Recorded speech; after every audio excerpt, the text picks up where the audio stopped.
Chapter 24. Poor Elizabeth Jane, little thinking what her malignant star had done to blast the budding attentions she had won from Donald Farfrae, was glad to hear Lucetta's words about remaining. For in addition to Lucetta's house being a home, that raking view of the market-place which it afforded had as much attraction for her as for Lucetta. The carrefour was like the regulation open place in spectacular dramas, where the incidents that occur always happen to bear on the lives of the adjoining residents. Farmers, merchants, dairymen, quacks, hawkers appeared there from week to week, and disappeared as the afternoon wasted away. It was the node of all orbits. From Saturday to Saturday was as from day to day with the two young women now. In an emotional sense they did not live at all during the intervals. Wherever they might go wandering on other days, on market day they were sure to be at home.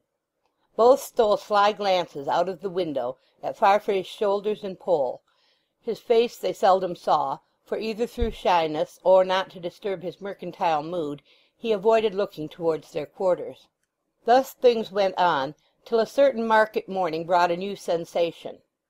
Elizabeth and Lucetta were sitting at breakfast when a parcel, containing 2 dresses, arrived for the latter from London. She called Elizabeth from her breakfast, and entering her friend's bedroom, Elizabeth saw the gowns spread out on the bed, one of a deep cherry colour, the other lighter, a glove lying at the end of each sleeve, a bonnet at the top of each neck, and parasols across the gloves. Lucetta standing beside the suggested human figure in an attitude of contemplation. "I wouldn't think so hard about it," said Elizabeth, marking the intensity with which Lucetta was alternating the question whether this or that would suit best. "But settling upon new clothes is so trying," said Lucetta. "You are that person," pointing to one of the arrangements, "or you are that totally different person," pointing to the other, "for the whole of the coming spring, and one of the two, you don't know which, may turn out to be very objectionable." It was finally decided by Miss Templeman that she would be the cherry-coloured person at all hazards. The dress was pronounced to be a fit, and Lucetta walked with it into the front room, Elizabeth following her.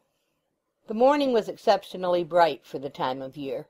The sun fell so flat on the houses and pavement opposite Lucetta's residence that they poured their brightness into her rooms. Suddenly, after a rumbling of wheels, there were added to this steady light a fantastic series of circling irradiations upon the ceiling, and the companions turned to the window. Immediately opposite, a vehicle of strange description had come to a standstill, as if it had been placed there for exhibition. It was the new-fashioned agricultural implement called a horse-drill, till then unknown, in its modern shape, in this part of the country, where the venerable seed-lip was still used for sowing as in the days of the Heptarchy. Its arrival created about as much sensation in the corn market as a flying machine would create at Charing Cross. The farmers crowded round it, women drew near it, children crept under and into it. The machine was painted in bright hues of green, yellow, and red, and it resembled as a whole a compound of hornet, grasshopper, and shrimp, magnified enormously. Or it might have been likened to an upright musical instrument with the front gone. That was how it struck Lucetta. "Why, it is a sort of agricultural piano," she said.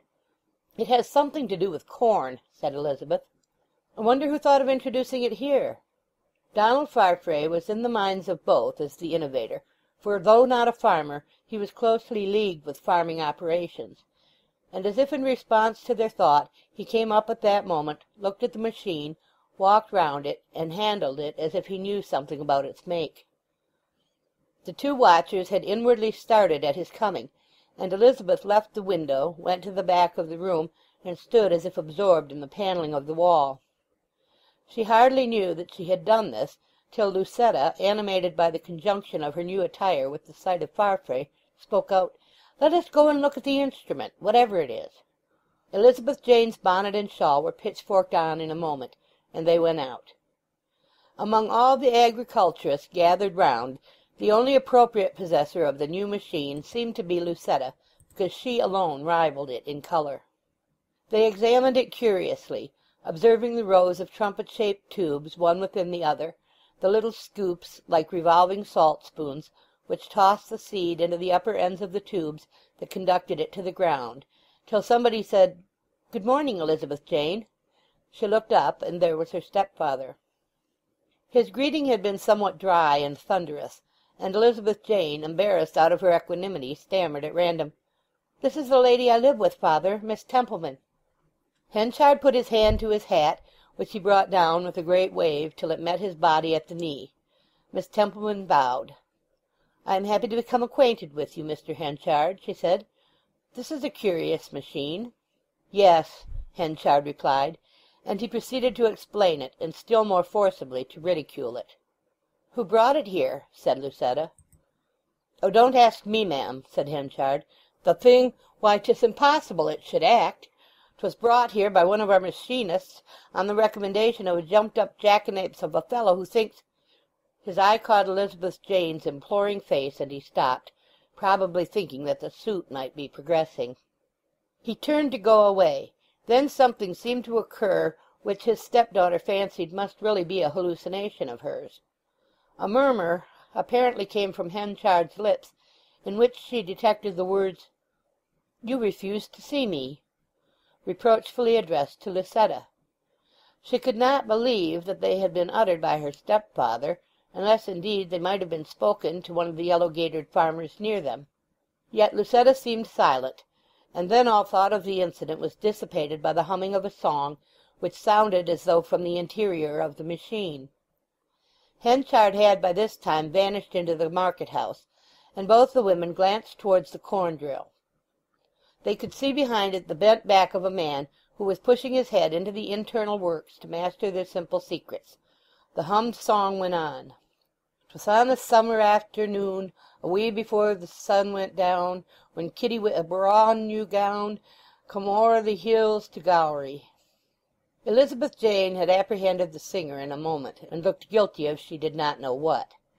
Lucetta next recognized him, and more mistress of herself said archly, "The lass of Gowrie from inside of a seed drill.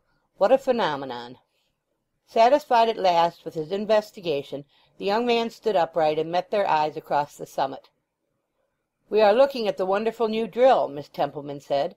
"But practically it is a stupid thing, is it not?" she added, on the strength of Henchard's information. "Stupid? Oh, no," said Farfrae gravely. "It will revolutionize sowing hereabout. No more sowers flinging their seed about broadcast, so that some falls by the wayside and some among thorns and all that. Each grain will go straight to its intended place, and nowhere else whatever."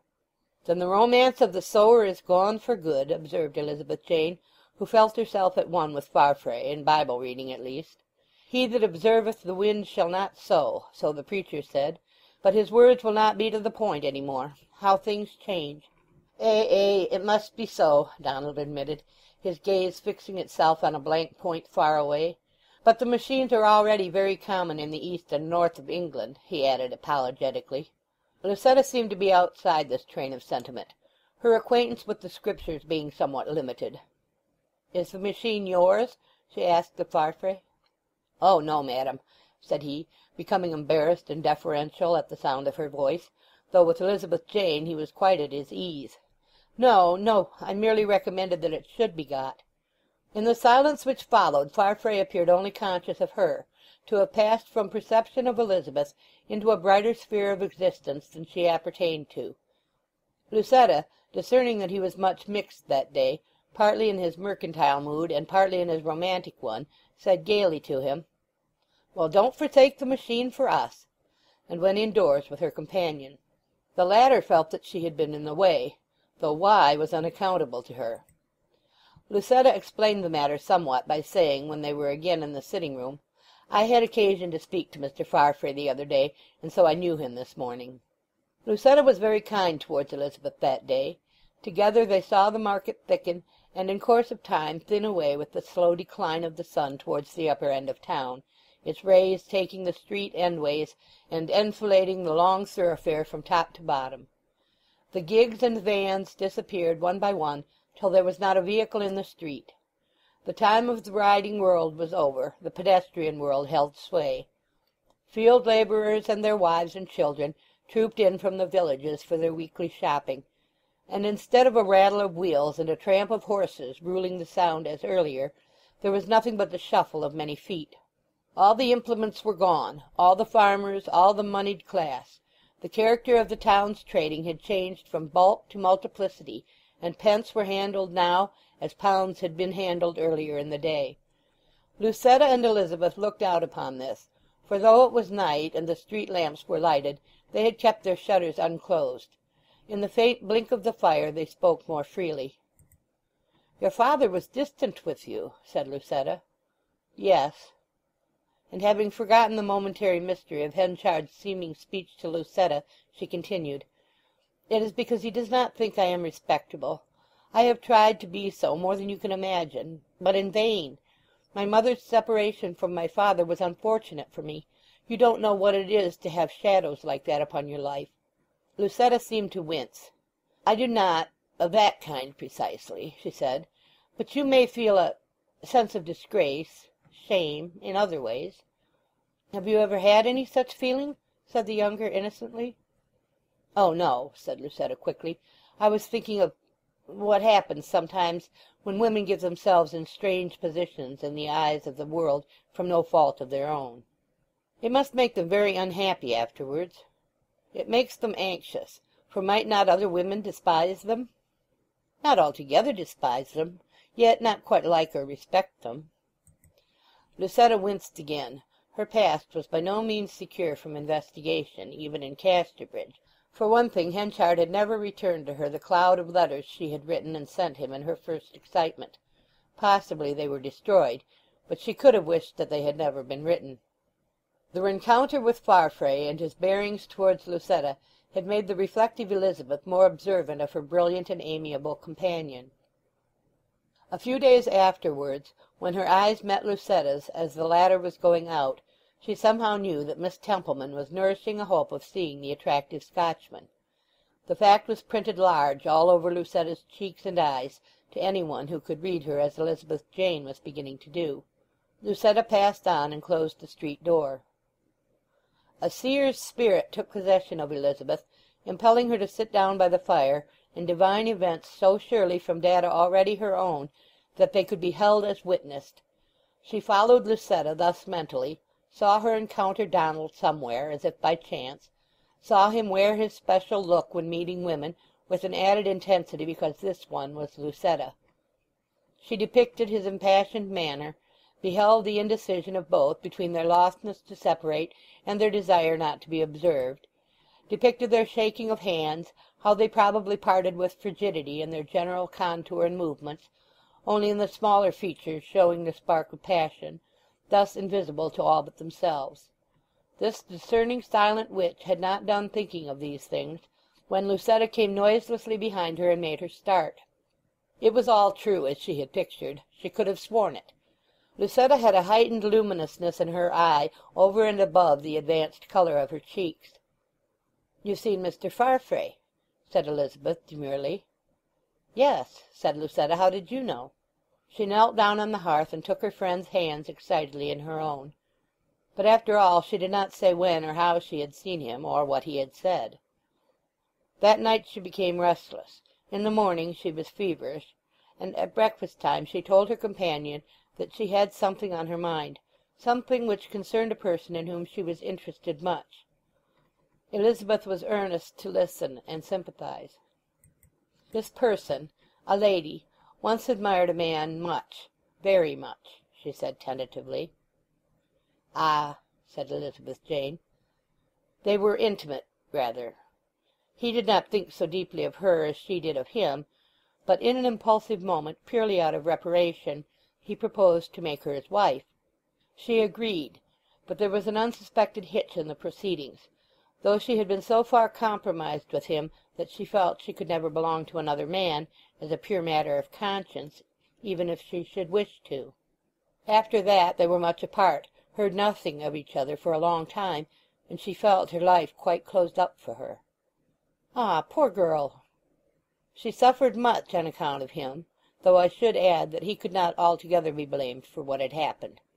At last the obstacle which separated them was providentially removed, and he came to marry her." "How delightful!"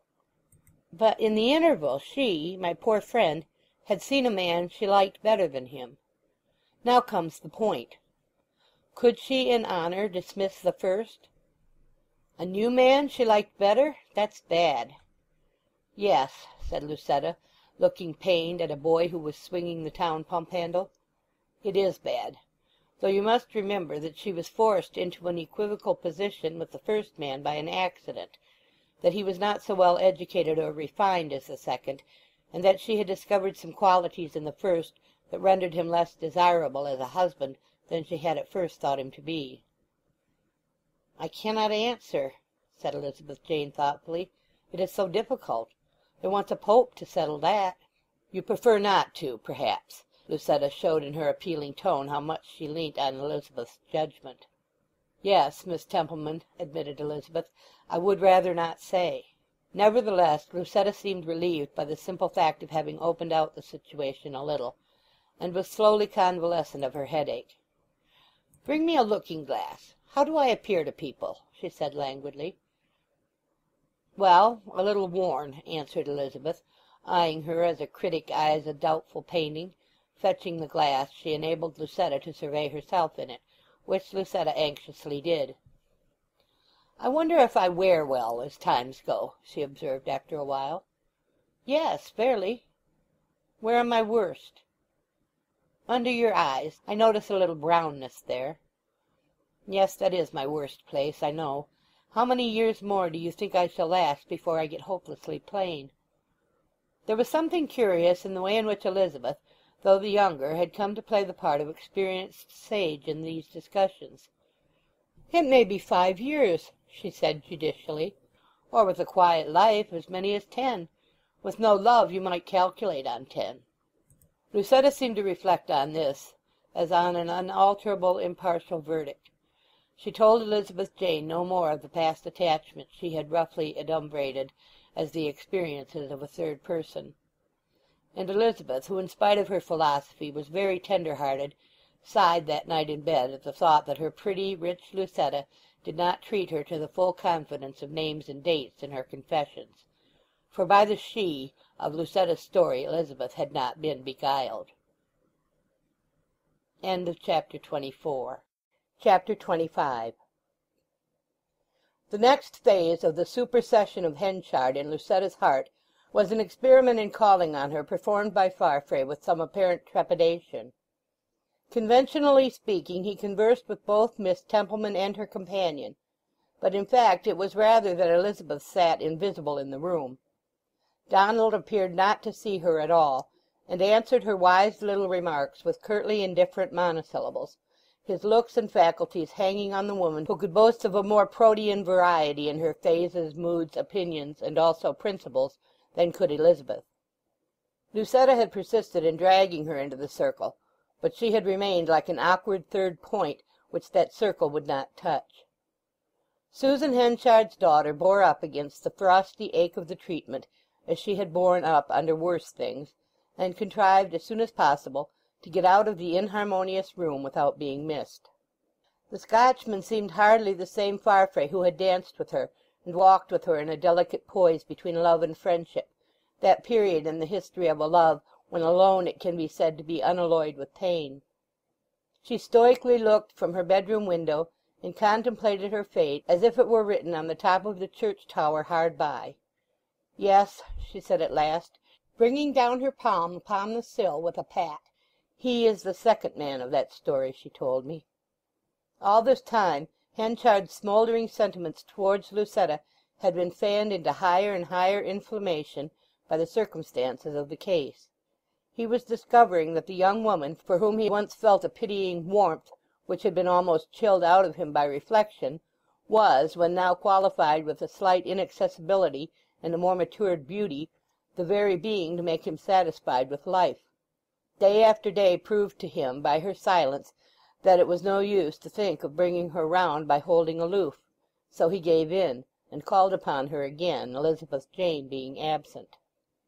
He crossed the room to her with a heavy tread of some awkwardness, his strong warm gaze upon her, like the sun beside the moon in comparison with Farfrae's modest look, and with something of a hail-fellow bearing, as indeed was not unnatural.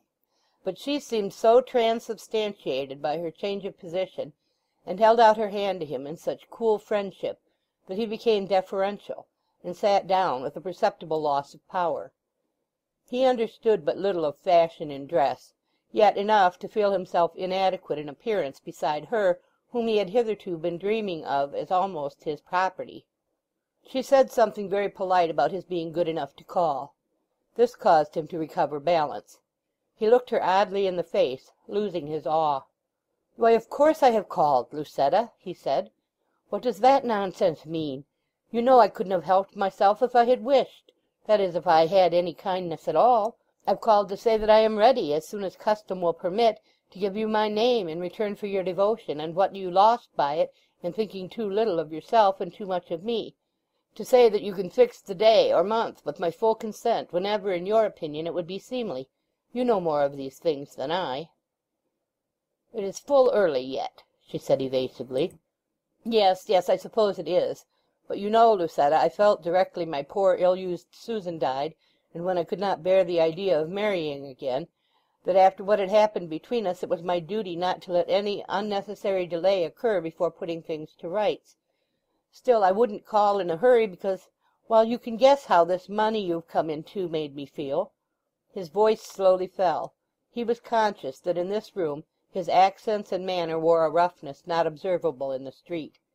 He looked about the room at the novel hangings and ingenious furniture with which she had surrounded herself. "Upon my life, I didn't know such furniture as this could be bought in Casterbridge," he said. "Nor can it be," said she. "Nor will it till 50 years more of civilization have passed over the town. It took a wagon and 4 horses to get it here." It looks as if you were living on capital." "Oh no, I am not." "So much the better. But the fact is, your setting up like this makes my beaming towards you rather awkward." "Why?" An answer was not really needed, and he did not furnish one. "Well," he went on, "there's nobody in the world I would have wished to see enter into this wealth before you, Lucetta, and nobody, I am sure, who will become it more."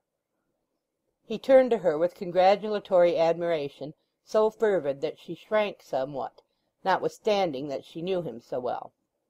"I am greatly obliged to you for all that," said she, rather with an air of speaking ritual. The stint of reciprocal feeling was perceived, and Henchard showed chagrin at once. Nobody was more quick to show that than he. "You may be obliged or not for't. Though the things I say may not have the polish of what you've lately learnt to expect for the first time in your life, they are real, my Lady Lucetta." "That's rather a rude way of speaking to me," pouted Lucetta with stormy eyes. "Not at all," replied Henchard hotly.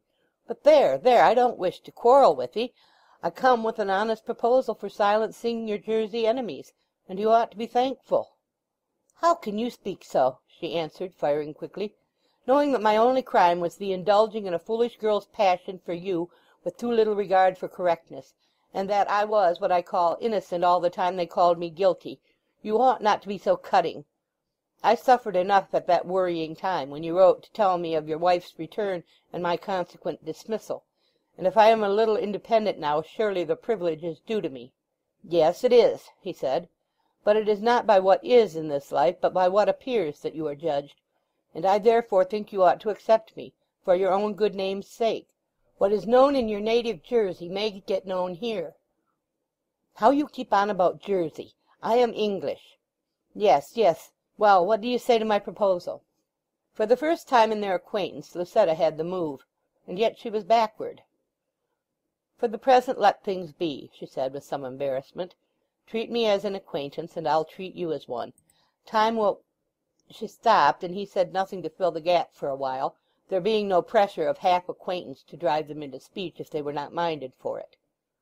"That's the way the wind blows, is it?" he said at last, grimly, nodding an affirmative to his own thoughts. A yellow flood of reflected sunlight filled the room for a few instants. It was produced by the passing of a load of newly trussed hay from the country, in a wagon marked with Farfrae's name. Beside it rode Farfrae himself on horseback. Lucetta's face became as a woman's face becomes when the man she loves rises upon her gaze like an apparition. A turn of the eye by Henchard, a glance from the window, and the secret of her inaccessibility would have been revealed. But Henchard, in estimating her tone, was looking down so plumb straight that he did not note the warm consciousness upon Lucetta's face. "I shouldn't have thought it.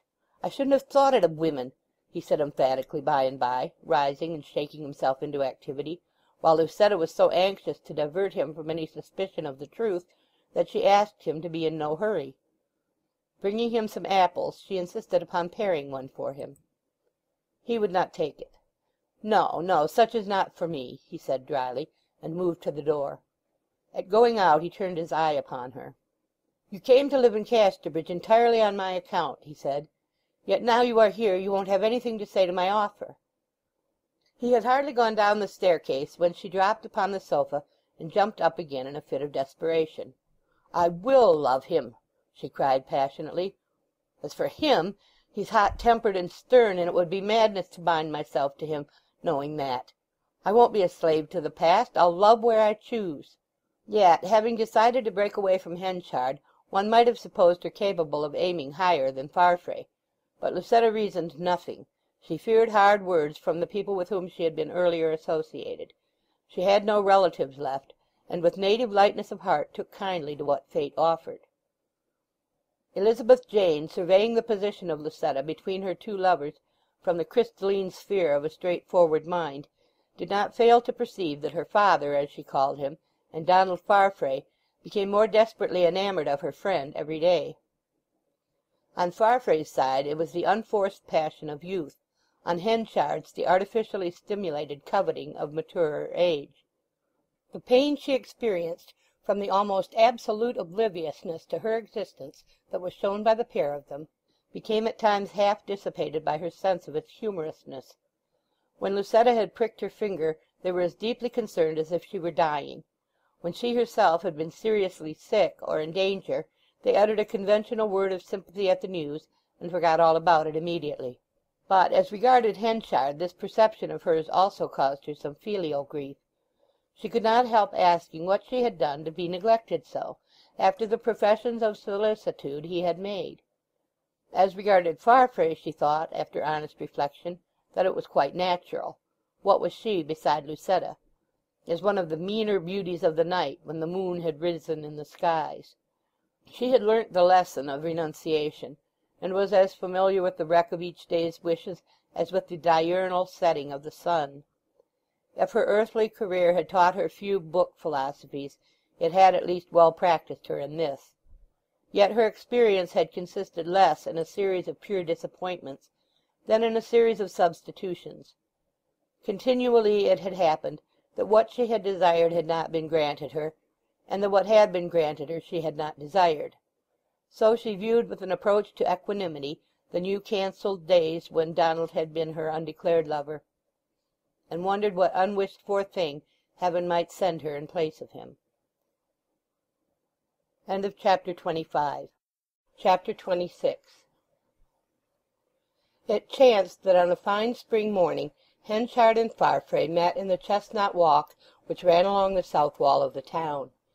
Each had just come out from his early breakfast, and there was not another soul near. Henchard was reading a letter from Lucetta, sent in answer to a note from him, in which she made some excuse for not immediately granting him a second interview that he had desired. Donald had no wish to enter into conversation with his former friend on their present constrained terms. Neither would he pass him in scowling silence. He nodded, and Henchard did the same. They receded from each other several paces when a voice cried, "Farfrae!" It was Henchard's, who stood regarding him.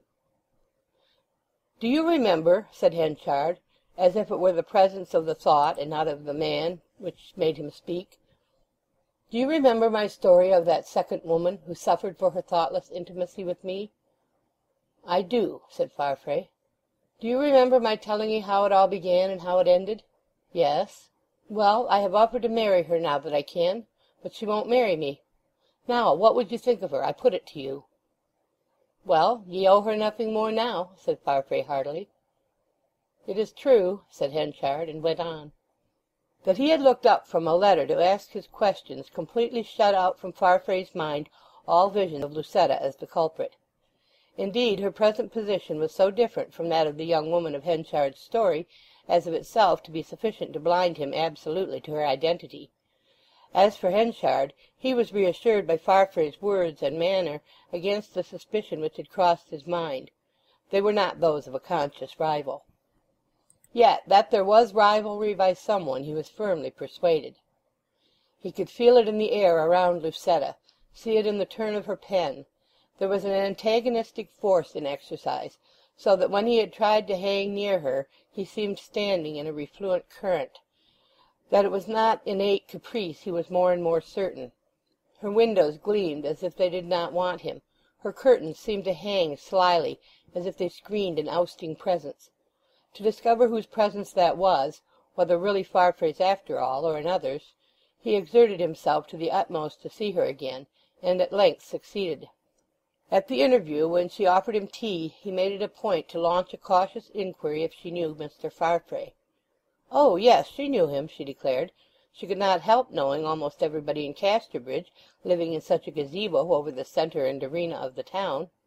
"Pleasant young fellow," said Henchard. "Yes," said Lucetta. "We both know him," said kind Elizabeth Jane, to relieve her companion's divined embarrassment. There was a knock at the door. Literally 3 full knocks and a little one at the end. "That kind of knock means half and half. Somebody between gentle and simple," said the corn merchant to himself. "I shouldn't wonder, therefore, if it is he." In a few seconds, surely enough, Donald walked in. Lucetta was full of little fidgets and flutters, which increased Henchard's suspicions without affording any special proof of their correctness. He was well nigh ferocious at the sense of the queer situation in which he stood towards this woman. One who had reproached him for deserting her when calumniated, who had urged claims upon his consideration on that account, who had lived waiting for him, who at the first decent opportunity had come to ask him to rectify, by making her his, the false position into which she had placed herself for his sake, such she had been. And now he sat at her tea-table, eager to gain her attention, and in his amatory rage feeling the other man present to be a villain, just as any young fool of a lover might feel. They sat stiffly side by side at the darkening table, like some Tuscan painting of the 2 disciples supping at Emmaus. Lucetta, forming the third and haloed figure, was opposite them. Elizabeth Jane, being out of the game and out of the group, could observe all from afar, like the evangelist who had to write it down. That there were long spaces of taciturnity, when all exterior circumstances were subdued to the touch of spoons and china, the click of a heel on the pavement under the window, the passing of a wheelbarrow or cart, the whistling of the carter, the gush of water into householders' buckets at the town pump opposite, the exchange of greetings among their neighbours, and the rattle of the yokes by which they carried off their evening supply. "More bread and butter?" said Lucetta to Henchard, and Farfrae equally, holding out between them a plateful of long slices. Henchard took a slice by one end and Donald by the other, each feeling certain he was the man meant. Neither let go, and the slice came in 2. "Oh, I am so sorry!" cried Lucetta with a nervous titter. Farfrae tried to laugh, but he was too much in love to see the incident in any but a tragic light. "How ridiculous of all 3 of them!" said Elizabeth to herself. Henchard left the house with a ton of conjecture, though without a grain of proof, that the counter-attraction was Farfrae, and therefore he would not make up his mind. Yet to Elizabeth Jane it was plain as the town pump that Donald and Lucetta were incipient lovers. More than once, in spite of her care, Lucetta had been unable to restrain her glance from flitting across into Farfrae's eyes like a bird to its nest. But Henchard was constructed upon too large a scale to discern such minutiae as these by an evening light, which to him were as the notes of an insect that lie above the compass of the human ear. But he was disturbed, and the sense of occult rivalry in suitorship was so much superadded to the palpable rivalry of their business lives. To the coarse materiality of that rivalry it added an inflaming soul. The thus vitalized antagonism took the form of action by Henchard sending for Jopp, the manager originally displaced by Farfrae's arrival. Henchard had frequently met this man about the streets, observed that his clothing spoke of neediness, heard that he lived in Mixen Lane, a back slum of the town, the pis-aller of Casterbridge domiciliation, itself almost a proof that a man had reached a stage when he would not stick at trifles. Jopp came after dark by the gates of the store-yard, and felt his way through the hay and straw to the office where Henchard sat in solitude awaiting him. "I am again out of a foreman," said the corn factor. "Are you in a place?" "Not so much as a beggar's, sir." "How much do you ask?" Jopp named his price, which was very moderate. "When can you come?" "At this hour and moment, sir," said Jopp, who, standing hands pocketed at the street corner till the sun had faded the shoulders of his coat to scarecrow green, had regularly watched Henchard in the market-place, measured him and learnt him, by virtue of the power which the still man has in his stillness of knowing the busy one better than he knows himself. Jopp, too, had had a convenient experience. He was the only one in Casterbridge, besides Henchard and the close-lipped Elizabeth, who knew that Lucetta came truly from Jersey, and but proximately from Bath. "I know Jersey, too, sir," he said. "Was living there when you used to do business that way." "Oh, yes, have often seen ye there." "Indeed? Very good. Then the thing is settled.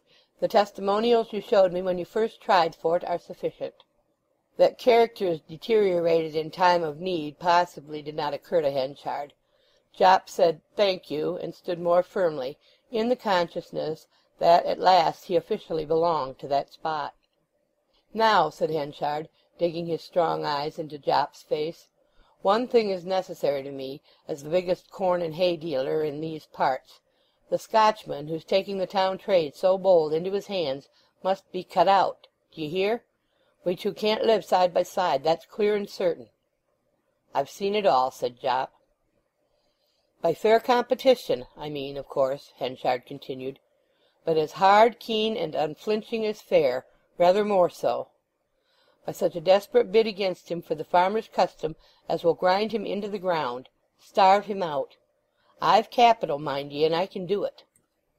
"I'm all that way of thinking," said the new foreman.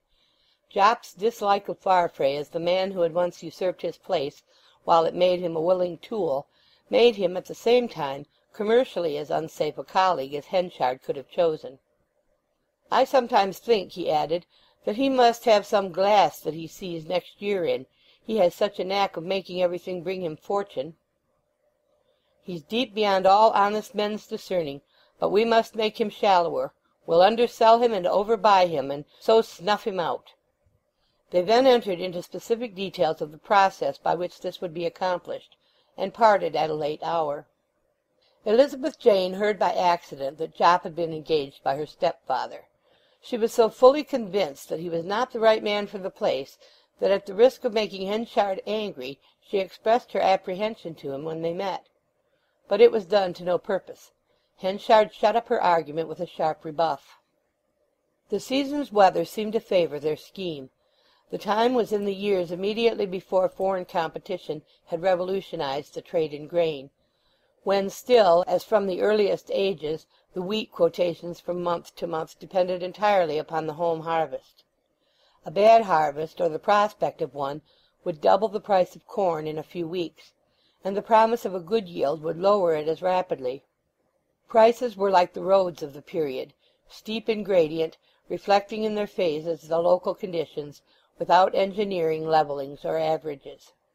The farmer's income was ruled by the wheat crop within his own horizon, and the wheat crop by the weather. Thus in person he became a sort of flesh barometer, with feelers always directed to the sky and wind around him.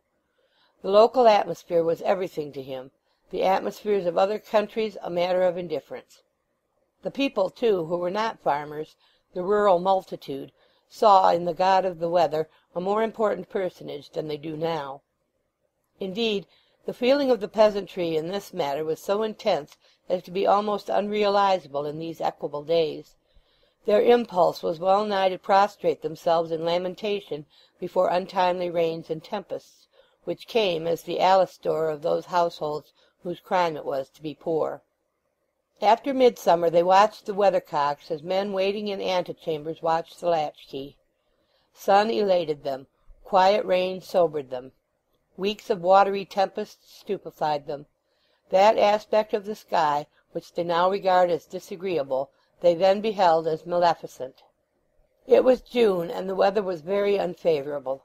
Casterbridge, being as it were the bell-board on which all the adjacent hamlets and villages sounded their notes, was decidedly dull. Instead of new articles in the shop windows, those that had been rejected in the foregoing summer were brought out again. Superseded reap-hooks, badly shaped rakes, shop-worn leggings, and time-stiffened water-tights reappeared, furnished up as near to new as possible.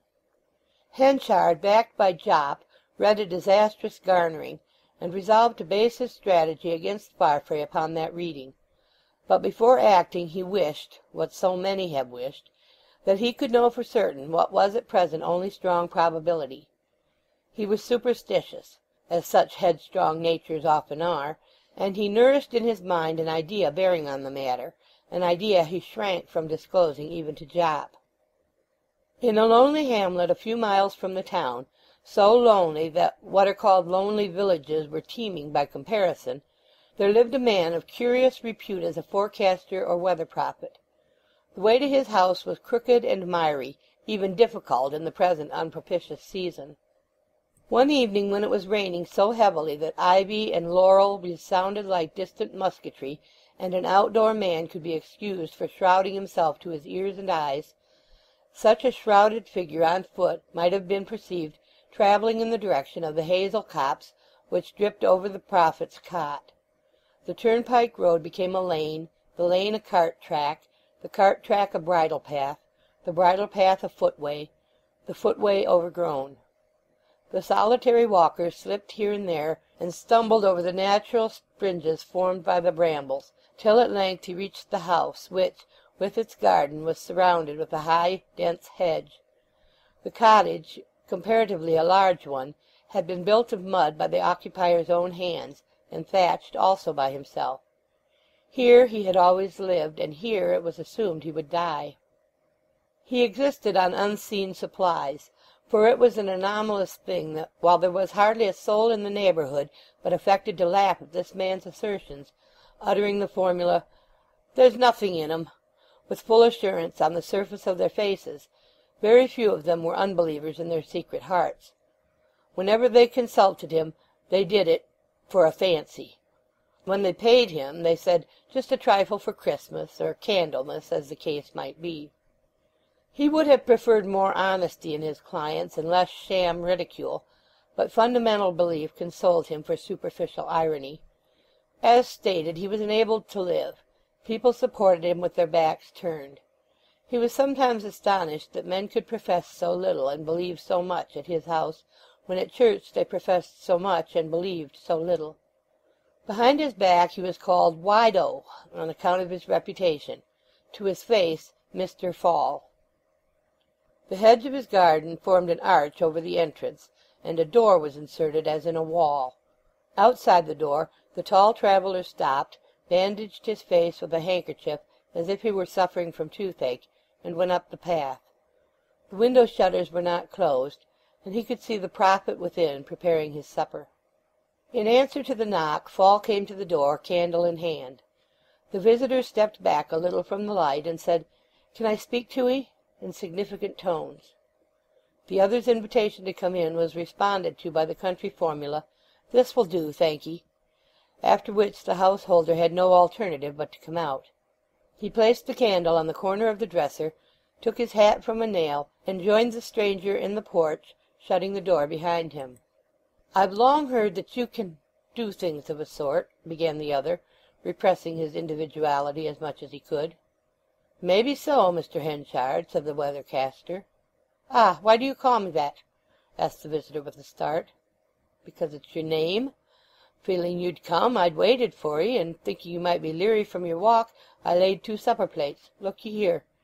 He threw open the door and disclosed the supper table, at which appeared a second chair, knife and fork, plate and mug, as he had declared. Henchard felt like Saul at his reception by Samuel. He remained in silence for a few moments, then, throwing off the disguise of frigidity which he had hitherto preserved, he said, "Then I have not come in vain? Now, for instance, can you charm away warts?" "Without trouble." "Cure the evil?" That I've done, with consideration, if they will wear the toad bag by night as well as by day. Forecast the weather? With labour and time. Then take this, said Henchard. 'Tis a crown piece. Now what is the harvest fortnight to be? When can I know? I've worked it out already, and you can know at once. The fact was that 5 farmers had already been there on the same errand from different parts of the country. By the sun, moon, and stars, by the clouds, the winds, the trees and grass, the candle flame and swallows, the smell of the herbs, likewise by the cat's eyes, the ravens, the leeches, the spiders, and the dung-mixen, the last fortnight in August will be rain and tempest. You are not certain, of course. As one can be in a world where all's unsure. 'Twill be more like living in Revelations this autumn than in England. Shall I sketch it out for 'ee in a scheme?" "Oh, no, no," said Henchard. "I don't altogether believe in forecasts. Come to second thoughts on such. But You don't. 'Tis quite understood," said Wido, without a sound of scorn. "You have given me a crown because you've won too many. But won't you join me at supper now? 'Tis waiting and all." Henchard would gladly have joined, for the savour of the stew had floated from the cottage into the porch with such appetizing distinctness that the meat, the onions, the pepper, and the herbs could be severally recognized by his nose. But as sitting down to hob and nob there would have seemed to mark him too implicitly as the weathercaster's apostle, he declined and went his way. The next Saturday Henchard bought grain to such an enormous extent that there was quite a talk about his purchases among his neighbours, the lawyer, the wine merchant, and the doctor. Also on the next, and on all available days. When his granaries were full to choking, all the weathercocks of Casterbridge creaked and set their faces in another direction, as if tired of the south-west. The weather changed. The sunlight, which had been like tin for weeks, assumed the hues of topaz. The temperament of the welkin passed from the phlegmatic to the sanguine. An excellent harvest was almost a certainty, and as a consequence prices rushed down. All these transformations, lovely to the outsider, to the wrong-headed corn-dealer, were terrible. He was reminded of what he had well known before, that a man might gamble upon the square green areas of fields as readily as upon those of a card-room. Henchard had backed bad weather and apparently lost. He had mistaken the turn of the flood for the turn of the ebb. His dealings had been so extensive that settlement could not long be postponed, and to settle he was obliged to sell off corn that he had bought only a few weeks before, at figures higher by many shillings a quarter. Much of the corn he had never seen. It had not even been moved from the ricks in which it lay stacked miles away. Thus he lost heavily. In the blaze of an early August day he met Farfrae in the market-place. Farfrae knew of his dealings, though he did not guess their intended bearing on himself, and commiserated him, for since their exchange of words in the South Walk they had been on stiffly speaking terms. Henchard for the moment appeared to resent the sympathy, but he suddenly took a careless turn. "Oh, no, no, nothing serious, man," he cried with fierce gaiety. "These things always happen, don't they? I know it has been said that figures have touched me tight lately, but is that anything rare? The case is not so bad as folk make out, perhaps. And damn me, a man must be a fool to mind the common hazards of trade." But he had to enter the Casterbridge Bank that day for reasons which had never before sent him there, and to sit a long time in the partner's room with a constrained bearing. It was rumoured soon after that much real property, as well as vast stores of produce, which had stood in Henchard's name in the town and neighbourhood, was actually the possession of his bankers. Coming down the steps of the bank he encountered Jopp.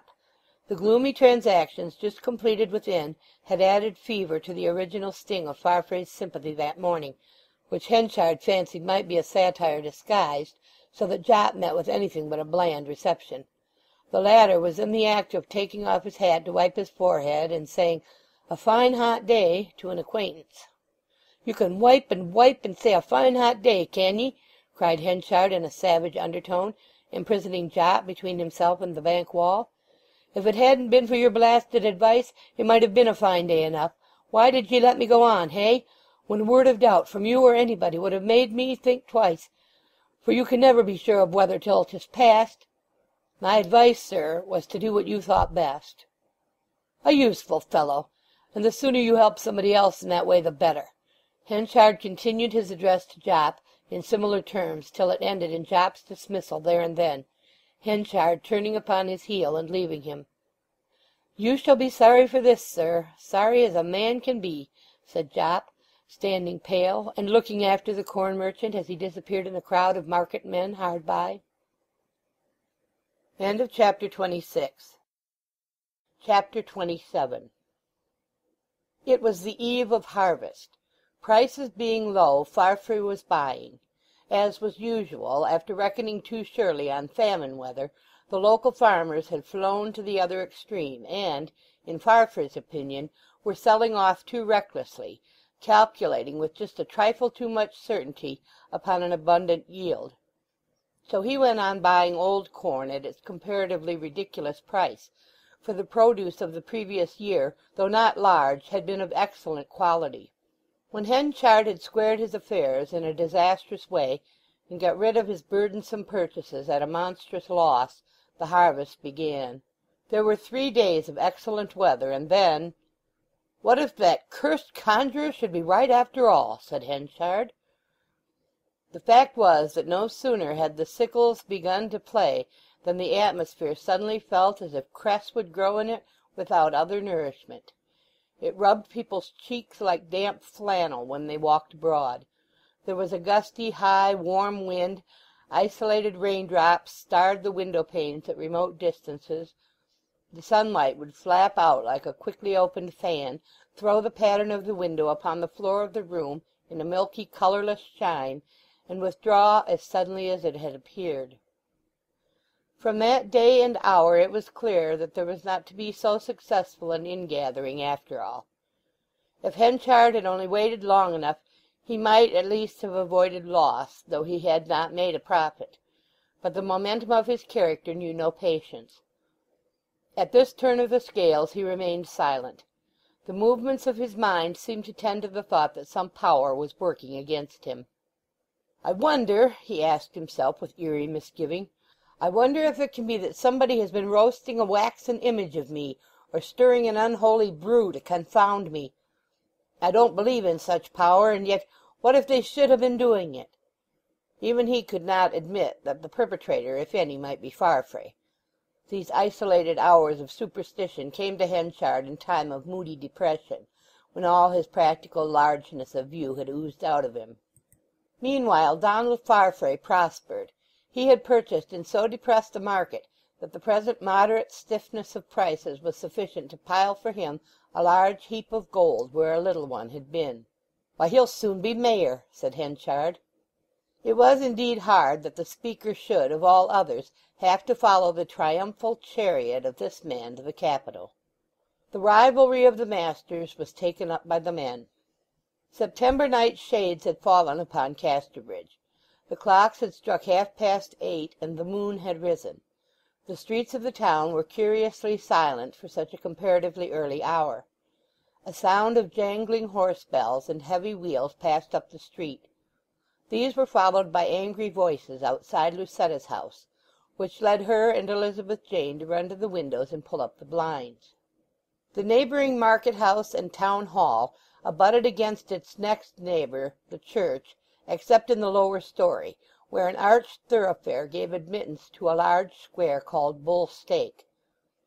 A stone post rose in the midst, to which the oxen had formerly been tied for baiting with dogs to make them tender before they were killed in the adjoining shambles. In a corner stood the stocks. The thoroughfare leading to this spot was now blocked by 2 4-horse wagons and horses, one laden with hay trusses, the leaders having already passed each other and become entangled head to tail. The passage of the vehicles might have been practicable if empty, but built up with hay to the bedroom windows as one was, it was impossible. "You must have done it a purpose," said Farfrae's waggoner. "You can hear my horse's bells half a mile such a night as this." "If ye'd been minding your business instead of wailing along in such a gawk-hammer way, you would have zeed me," retorted the wroth representative of Henchard. However, according to the strict rule of the road, it appeared that Henchard's man was most in the wrong. He therefore attempted to back into the High Street. In doing this the near hind wheel rose against the churchyard wall, and the whole mountainous load went over, 2 of the 4 wheels rising in the air, and the legs of the fell horse. Instead of considering how to gather up the load, the 2 men closed in a fight with their fists. Before the first round was quite over, Henchard came upon the spot, somebody having run for him. Henchard sent the 2 men staggering in contrary directions by collaring one with each hand, turned to the horse that was down, and extricated him after some trouble. He then inquired into the circumstances, and seeing the state of his wagon and its load, began hotly rating Farfrae's man. Lucetta and Elizabeth Jane had by this time run down to the street corner, whence they watched the bright heap of new hay lying in the moon's rays, and passed and repassed by the forms of Henchard and the wagoners. The women had witnessed what nobody else had seen, the origin of the mishap, and Lucetta spoke. "I saw it all, Mr. Henchard," she cried, "and your man was most in the wrong." Henchard paused in his harangue and turned. "Oh, I didn't notice you, Miss Templeman," said he. "My man in the wrong? Ah, to be sure, to be sure. But I beg your pardon notwithstanding. The other's is the empty wagon, and he must have been most to blame for coming on." "No, I saw it too," said Elizabeth Jane, "and I can assure you he couldn't help it." "You can't trust their senses," murmured Henchard's man. "Why not?" asked Henchard sharply. "Why, you see, sir, all the women side with Farfrae, being a damned young dandy of the sort that he is, one that creeps into a maid's heart like the giddying worm into a sheep's brain, making crooked seem straight to their eyes." "But do you know who that lady is you talk about in such a fashion? Do you know that I pay my attentions to her, and have for some time? Just be careful." "Not I. I know nothing, sir, outside 8 shillings a week." "And that Mr. Farfrae is well aware of it? He's sharp in trade, but he wouldn't do anything so underhand as what you hint at." Whether because Lucetta heard this low dialogue or not, her white figure disappeared from her doorway inward, and the door was shut before Henchard could reach it to converse with her further. This disappointed him, for he had been sufficiently disturbed by what the man had said to wish to speak to her more closely. While pausing, the old constable came up. "Just see that nobody drives against that hay and wagon to-night, Stubbard," said the corn merchant. "It must bide till the morning, for all hands are in the fields still. And if any coach or road wagon wants to come along, tell 'em they must go round by the back street, and be hanged to 'em. Any case to-morrow up in Hall?" "Yes, sir, 1 in number, sir." "Oh, what's that?" "An old flagrant female, sir, swearing and committing a nuisance in a horrible profane manner against the church wall, sir, as if 'twere no more than a pot-house. That's all, sir." "Oh, the mayor's out of town, isn't he?" "He is, sir." "Very well, then, I'll be there. Don't forget to keep an eye on that hay. Good night t'ye." During those moments Henchard had determined to follow up Lucetta, notwithstanding her elusiveness, and he knocked for admission. The answer he received was an expression of Miss Templeman's sorrow at being unable to see him again that evening, because she had an engagement to go out.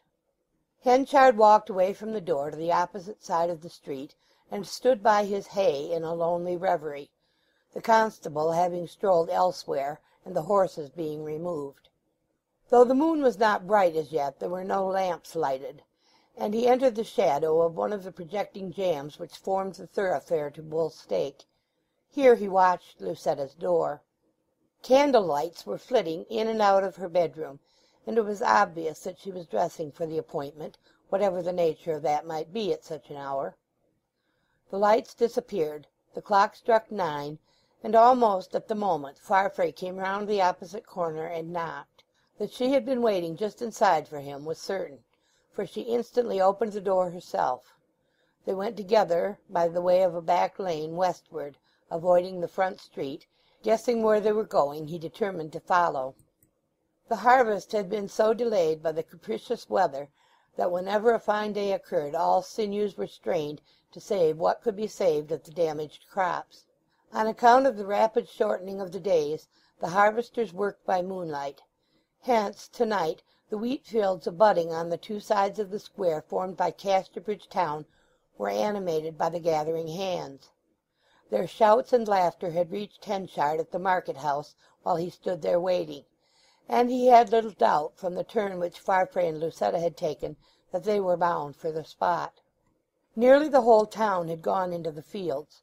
The Casterbridge populace still retained the primitive habit of helping one another in time of need, and thus, though the corn belonged to the farming section of the little community, that inhabiting the Durnover quarter, the remainder was no less interested in the labour of getting it home. Reaching the top of the lane, Henchard crossed the shaded avenue on the walls, slid down the green rampart, and stood amongst the stubble. The stitches, or shocks, rose like tents about the yellow expanse, those in the distance becoming lost in the moonlit hazes. He had entered at a point removed from the scene of immediate operations, but two others had entered at that place, and he could see them winding among the shocks. They were paying no regard to the direction of their walk, whose vague serpentinings soon began to bear down towards Henchard. A meeting promised to be awkward, and he therefore stepped into the hollow of the nearest shock and sat down. "You have my leave," Lucetta was saying gaily. "Speak what you like." "Well, then," replied Farfrae, with the unmistakable inflection of the lover pure, which Henchard had never heard in full resonance of his lips before, "you are sure to be much sought after for your position, wealth, talents, and beauty. But will you resist the temptation to be one of those ladies with lots of admirers, and be content to have only a homely one?" "And he the speaker?" said she, laughing. "Very well, sir. What next?"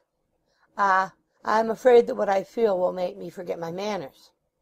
"Then I hope you'll never have any, if you lack them only for that cause." After some broken words, which Henchard lost, she added, "Are you sure you won't be jealous?" Farfrae seemed to assure her that he would not, by taking her hand. "You are convinced, Donald, that I love nobody else," she presently said, "but I should wish to have my own way in some things." "In everything? What special thing did you mean?" "If I wished not to live always in Casterbridge, for instance, upon finding that I should not be happy here?" Henchard did not hear the reply.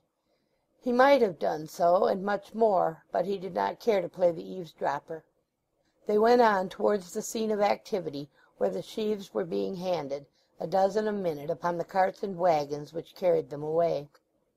Lucetta insisted on parting from Farfrae when they drew near the work-people. He had some business with them, and though he entreated her to wait a few minutes, she was inexorable, and tripped off homeward alone. Henchard thereupon left the field and followed her. His state of mind was such that on reaching Lucetta's door he did not knock, but opened it and walked straight up to her sitting-room, expecting to find her there. But the room was empty, and he perceived that in his haste he had somehow passed her on the way hither. He had not to wait many minutes, however, for he soon heard her dress rustling in the hall, followed by a soft closing of the door. In a moment she appeared. The light was so low that she did not notice Henchard at first. As soon as she saw him she uttered a little cry, almost of terror. "How can you frighten me so?" she exclaimed, with a flushed face. "It is past 10 o'clock, and you have no right to surprise me here at such a time." "I don't know that I've not the right. At any rate I have the excuse. Is it so necessary that I should stop to think of manners and customs? It is too late for propriety, and might injure me. I called an hour ago, and you would not see me, and I thought you were in when I called now. It is you, Lucetta, who are doing wrong. It is not proper in 'ee to throw me over like this. I have a little matter to remind you of, which you seem to forget." She sank into a chair and turned pale. "I don't want to hear it, I don't want to hear it," she said through her hands, as he, standing close to the edge of her gown, began to allude to the Jersey days. "But you ought to hear it," said he. "It came to nothing, and through you. Then why not leave me the freedom that I gained with such sorrow? Had I found that you proposed to marry me for pure love, I might have felt bound now. But I soon learnt that you had planned it out of mere charity, almost as an unpleasant duty, because I had nursed you and compromised myself, and you thought you must repay me. After that I did not care for you so deeply as before." "Why did you come here to find me, then?" "I thought I ought to marry you for conscience' sake, since you were free, even though I did not like you so well." "And why, then, don't you think so now?" She was silent. It was only too obvious that conscience had ruled well enough till new love had intervened and usurped that rule. In feeling this, she herself forgot for the moment her partially justifying argument, that having discovered Henchard's infirmities of temper, she had some excuse for not risking her happiness in his hands after once escaping them. The only thing she could say was, "I was a poor girl then, and now my circumstances have altered, so I am hardly the same person." "That's true, and it makes the case awkward for me.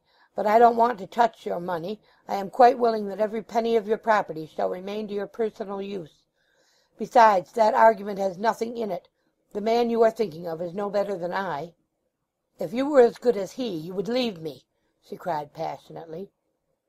This unluckily aroused Henchard. "You cannot in honour refuse me," he said, "and unless you give me your promise this very night to be my wife before a witness, I'll reveal our intimacy, in common fairness to other men." A look of resignation settled upon her. Henchard saw its bitterness, and had Lucetta's heart been given to any other man in the world than Farfrae, he would probably have had pity upon her at that moment. But the supplanter was the upstart, as Henchard called him, who had mounted into prominence upon his shoulders, and he could bring himself to show no mercy. Without another word she rang the bell, and directed that Elizabeth Jane should be fetched from her room. The latter appeared, surprised in the midst of her lucubrations. As soon as she saw Henchard she went across to him dutifully. "Elizabeth Jane," he said, taking her hand, "I want you to hear this." And turning to Lucetta, "Will you or will you not marry me?" "If you wish it, I must agree." "You say yes?" "I do." No sooner had she given the promise than she fell back in a fainting state. "What dreadful thing drives her to say this, father, when it is such a pain to her?" asked Elizabeth, kneeling down by Lucetta. "Don't compel her to do anything against her will. I have lived with her, and know that she cannot bear much." "Don't be a northern simpleton," said Henchard dryly. "This promise will leave him free for you, if you want him, won't it?" At this Lucetta seemed to wake from her swoon with a start. "Him? Who are you talking about?" she said wildly. "Nobody, as far as I am concerned," said Elizabeth firmly. "Oh, well, then it is my mistake," said Henchard. "But the business is between me and Miss Templeman. She agrees to be my wife." "But don't dwell on it just now," entreated Elizabeth, holding Lucetta's hand. "I don't wish to, if she promises," said Henchard. I have," groaned Lucetta, her limbs hanging like fluid from very misery and faintness. "Michael, please don't argue it any more." "I will not," he said, and taking up his hat he went away. Elizabeth Jane continued to kneel by Lucetta. "What is this?" she said. "You called my father Michael, as if you knew him well. And how is it he has got this power over you, that you promised to marry him against your will? Ah, you have many, many secrets from me." "Perhaps you have some from me," Lucetta murmured with closed eyes, little thinking, however, so unsuspicious was she, that the secret of Elizabeth's heart concerned the young man who had caused this damage to her own. "I would not do anything against you at all," stammered Elizabeth, keeping in all signs of emotion till she was ready to burst. "I cannot understand how my father can command you so. I don't sympathize with him in it at all. I'll go to him and ask him to release you." "No, no," said Lucetta, "let it all be." Chapter 27. Chapter 28. The next morning Henchard went to the town hall below Lucetta's house to attend petty sessions, being still a magistrate for the year by virtue of his late position as mayor. In passing he looked up at her windows, but nothing of her was to be seen. Henchard, as a justice of the peace, may at first seem to be an even greater incongruity than Shallow and Silence themselves, but his rough and ready perceptions His sledge-hammer directness had often served him better than nice legal knowledge in dispatching such simple business as fell to his hands in this court. To-day Dr. Chalkfield, the mayor for the year, being absent, the corn merchant took the big chair, his eyes still abstractedly stretching out of the window to the ashlar front of High Place Hall. There was one case only, and the offender stood before him. She was an old woman of mottled countenance, attired in a shawl of that nameless tertiary hue which comes but cannot be made, a hue neither tawny, russet, hazel, nor ash, a sticky black bonnet that seemed to have been worn in the country of the psalmist where the clouds drop fatness, and an apron that had been white in time so comparatively recent as still to contrast visibly with the rest of her clothes. The steeped aspect of the woman as a whole showed her to be no native of the countryside, or even of a country town. She looked cursorily at Henchard and the second magistrate, and Henchard looked at her with a momentary pause, as if she had reminded him indistinctly of somebody or something which passed from his mind as quickly as it had come. "Well, and what has she been doing?" he said, looking down at the charge sheet. "She is charged, sir, with the offence of disorderly female and nuisance," whispered Stubbard. "Where did she do that?" said the other magistrate. "By the church, sir, of all the horrible places in the world. I caught her in the act, your worship." "Stand back, then," said Henchard, "and let's hear what you've got to say."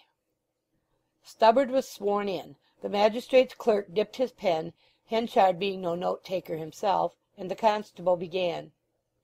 "Hearing an illegal noise, I went down the street at 25 minutes past 11 p.m. on the night of the 5th instinct Hannah Domini, when I had—" "Don't go so fast, Stubbard," said the clerk. The constable waited with his eyes on the clerk's pen till the latter stopped scratching and said, "Yes." Stubbard continued, "When I had proceeded to the spot, I saw a defendant at another spot, namely the gutter." He paused, watching the point of the clerk's pen again. "Gutter. Yes, Stubbard?" "Spot measuring 12 feet 9 inches or thereabouts from where I—" Still careful not to outrun the clerk's penmanship, Stubbard pulled up again, for having got his evidence by heart it was immaterial to him whereabouts he broke off. "I object to that," spoke up the old woman. "Spot measuring 12 feet 9 or thereabouts from where I is not sound testimony." The magistrates consulted, and the second one said that the bench was of opinion that 12 feet 9 inches from a man on his oath was admissible. Stubbard, with a suppressed gaze of victorious rectitude at the old woman, continued, "Was standing myself. She was wambling about quite dangerous to the thoroughfare, and when I approached to draw near she committed the nuisance and insulted me." "Insulted me, yes. What did she say?" "She said, 'Put away that lantern,' she says." "Yes." "Says she, 'Dost hear, old turnit-head? Put away that lantern. I have floored fellows a sight finer looking than a fool like thee, you son of a b. D me if I hain't,' she says." "I object to that conversation," interposed the old woman. "I was not capable enough to hear what I said, and what is said out of my hearing is not evidence." There was another stoppage for consultation. A book was referred to, and finally Stubbard was allowed to go on again. The truth was that the old woman had appeared in court so many more times than the magistrates themselves that they were obliged to keep a sharp lookout upon their procedure. However, when Stubbard had rambled on a little further, Henchard broke out impatiently, "Come, we don't want to hear any more of them cussed D's and B's. Say the words out like a man, and don't be so modest, Stubbard, or else leave it alone." Turning to the woman, "Now then, have you any questions to ask him, or anything to say?" "Yes," she replied, with a twinkle in her eye, and the clerk dipped his pen. 20 years ago or thereabout, I was selling a furmity in a tent at Weydon Fair." 20 years ago! Well, that's beginning at the beginning. Suppose you go back to the creation," said the clerk, not without satire. But Henchard stared, and quite forgot what was evidence and what was not. "A man and a woman with a little child came into my tent," the woman continued. "They sat down and had a basin apiece. Ah, Lord's my life! I was of a more respectable station in the world then than I am now, being a land smuggler in a large way of business, and I used to season my furmity with rum for them who asked for it. I did it for the man, and then he had more and more, till at last he quarrelled with his wife, and offered to sell her to the highest bidder. A sailor came in and bid 5 guineas, and paid the money, and led her away. And the man who sold his wife in that fashion is the man sitting there in the great big chair." The speaker concluded by nodding her head at Henchard and folding her arms. Everybody looked at Henchard. His face seemed strange, and in tint as if it had been powdered over with ashes. "We don't want to hear your life and adventures," said the second magistrate sharply, filling the pause which followed. "You've been asked if you've anything to say bearing on the case." "That bears on the case. It proves that he's no better than I, and has no right to sit there in judgment upon me." "'Tis a concocted story," said the clerk, "so hold your tongue." "No, 'tis true." The words came from Henchard. "'Tis as true as the light," he said slowly. "And upon my soul it does prove that I'm no better than she. And to keep out of any temptation to treat her hard for her revenge, I'll leave her to you." The sensation in the court was indescribably great. Henchard left the chair and came out, passing through a group of people on the steps and outside that was much larger than usual. For it seemed that the old furmity dealer had mysteriously hinted to the denizens of the lane in which she had been lodging since her arrival that she knew a queer thing or two about their great local man, Mr. Henchard, if she chose to tell it. This had brought them hither. "Why are there so many idlers round the town hall to-day?" said Lucetta to her servant when the case was over. She had risen late, and had just looked out of the window. "Oh, please, ma'am, 'tis this larry about Mr. Henchard. A woman has proved that before he became a gentleman he sold his wife for 5 guineas in a booth at a fair." In all the accounts which Henchard had given her of the separation from his wife Susan for so many years, of his belief in her death, and so on, he had never clearly explained the actual and immediate cause of that separation. The story she now heard for the first time. A gradual misery overspread Lucetta's face as she dwelt upon the promise wrung from her the night before. At bottom, then, Henchard was this. How terrible a contingency for a woman who should commit herself to his care! During the day she went out to the Ring and to other places, not coming in till nearly dusk. As soon as she saw Elizabeth Jane after her return indoors, she told her that she had resolved to go away from home to the seaside for a few days, to Port Bredy. Casterbridge was so gloomy. Elizabeth, seeing that she looked wan and disturbed, encouraged her in the idea, thinking a change would afford her relief. She could not help suspecting that the gloom which seemed to have come over Casterbridge in Lucetta's eyes might be partially owing to the fact that Farfrae was away from home. Elizabeth saw her friend depart for Port Bredy, and took charge of High Place Hall till her return. After 2 or 3 days of solitude and incessant rain, Henchard called at the house. He seemed disappointed to hear of Lucetta's absence, and though he nodded with outward indifference, he went away handling his beard with a nettled mien. The next day he called again. "Is she come now?" he asked. "Yes, she returned this morning," replied his stepdaughter. "But she is not indoors. She has gone for a walk along the turnpike road to Port Bredy. She will be home by dusk." After a few words, which only served to reveal his restless impatience, he left the house again. End of Chapter 28.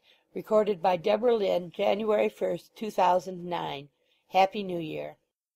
Chapter 29. At this hour Lucetta was bounding along the road to Port Bredy, just as Elizabeth had announced. That she had chosen for her afternoon walk the road along which she had returned to Casterbridge 3 hours earlier in a carriage was curious, if anything should be called curious in concatenations of phenomena wherein each is known to have its accounting cause. It was the day of the chief market, Saturday, and Farfrae for once had been missed from his corn-stand in the dealer's room.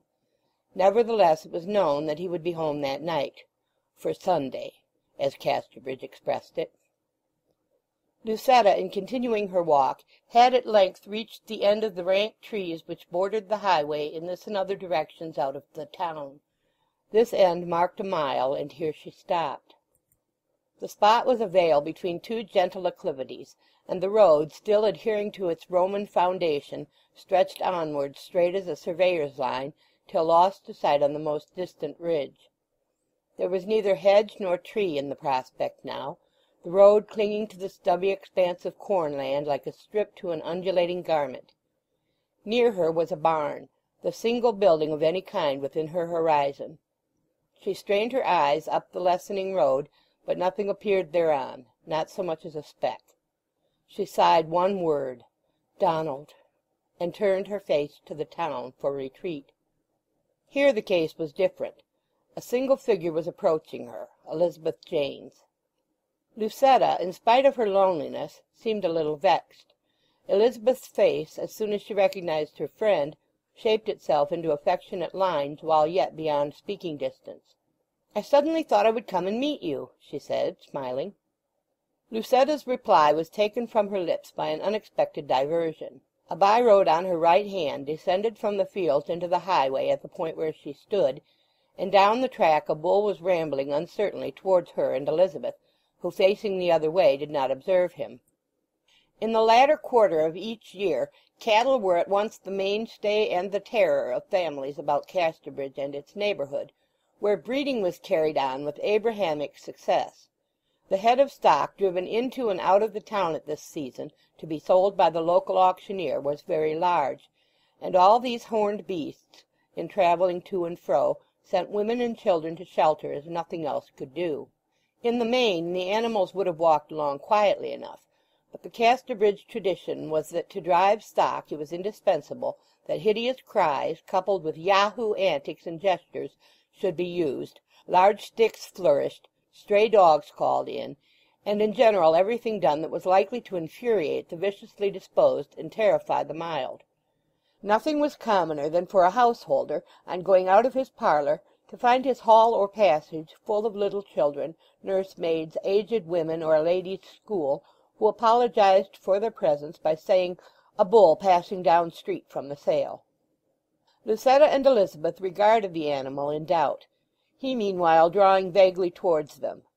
It was a large specimen of the breed, in colour rich dun, though disfigured at present by splotches of mud about his seamy sides. His horns were thick and tipped with brass, his two nostrils like the Thames Tunnel as seen in the perspective toys of yore. Between them, through the gristle of his nose, was a stout copper ring, welded on and irremovable as Gurth's collar of brass.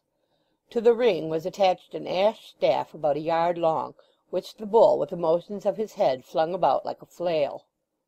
It was not till they observed this dangling stick that the young women were really alarmed, for it revealed to them that the bull was an old one, too savage to be driven, which had in some way escaped, the staff being the means by which the drover controlled him and kept his horns at arm's length.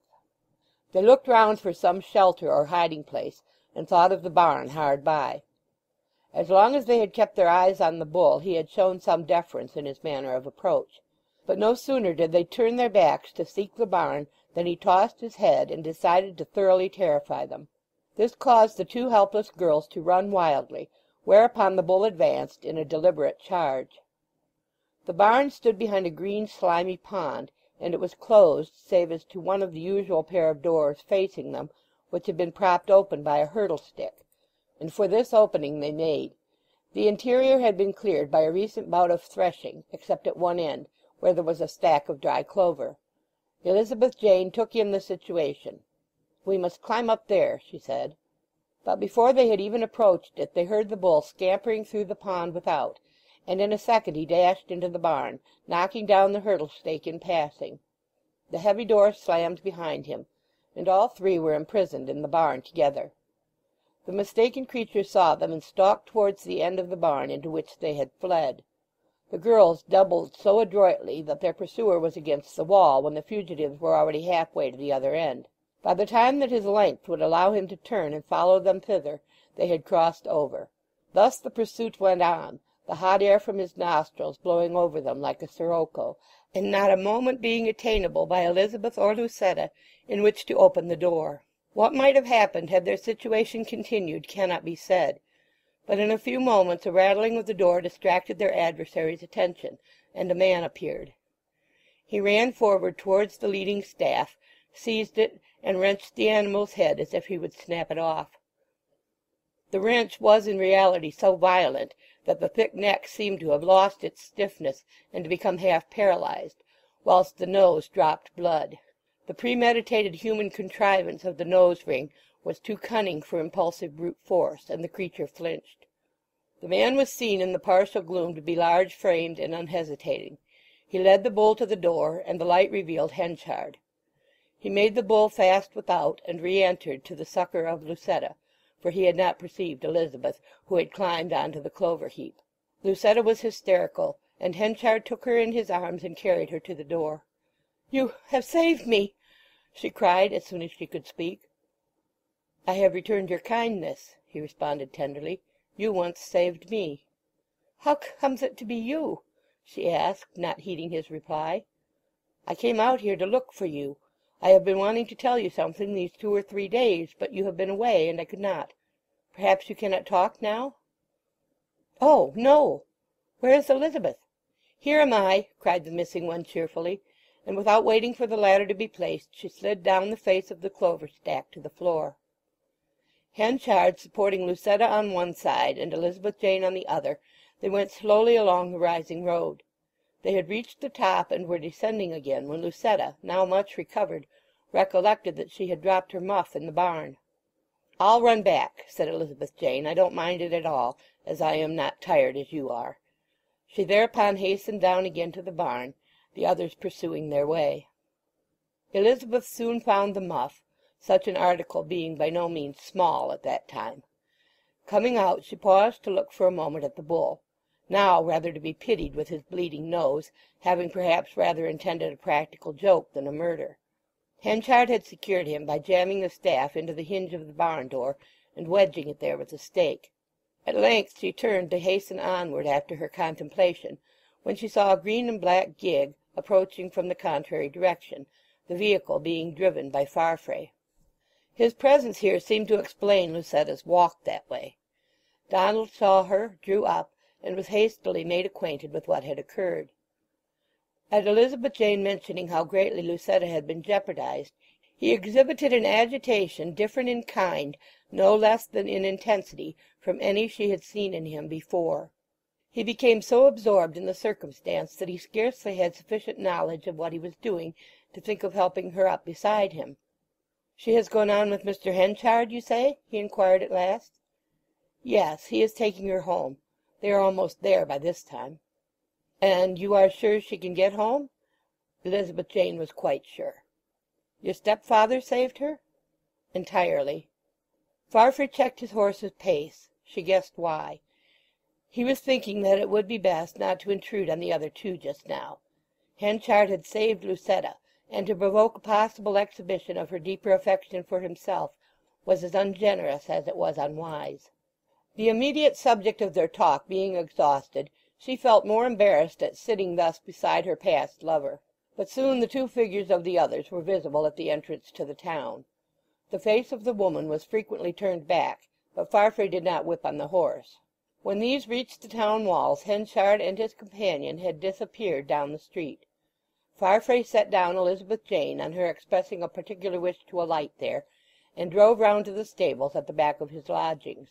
On this account he entered the house through his garden, and going up to his apartments found them in a particularly disturbed state, his boxes being hauled out upon the landing, and his bookcase standing in 3 pieces.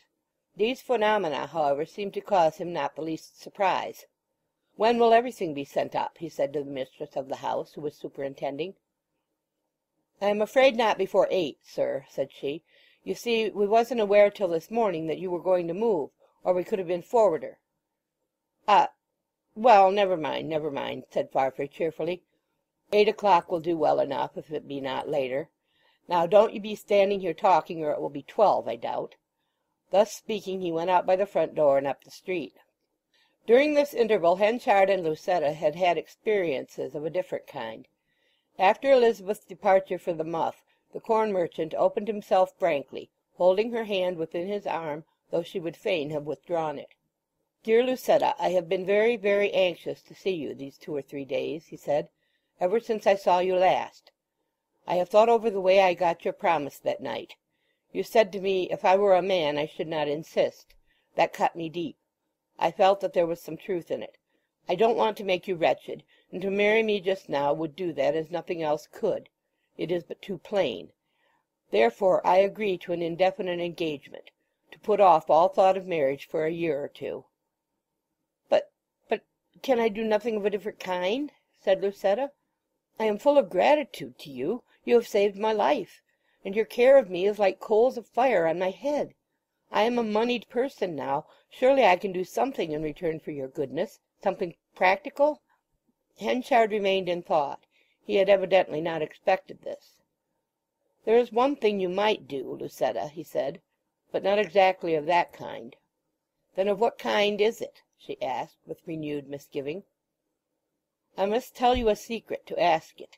You may have heard that I have been unlucky this year. I did what I have never done before, speculated rashly, and I lost. That's just put me in a strait." "And you would wish me to advance some money?" "No, no," said Henchard, almost in anger. "I'm not the man to sponge on a woman, even though she may be so nearly my own as you. No, Lucetta, what you can do is this, and it would save me. My great creditor is Grower, and it is at his hands I shall suffer if at anybody's, while a fortnight's forbearance on his part would be enough to allow me to pull through. This may be got out of him in one way, that you would let it be known to him that you are my intended, that we are to be quietly married in the next fortnight. Now stop, you haven't heard all. Let him have this story, without of course any prejudice to the fact that the actual engagement between us is to be a long one.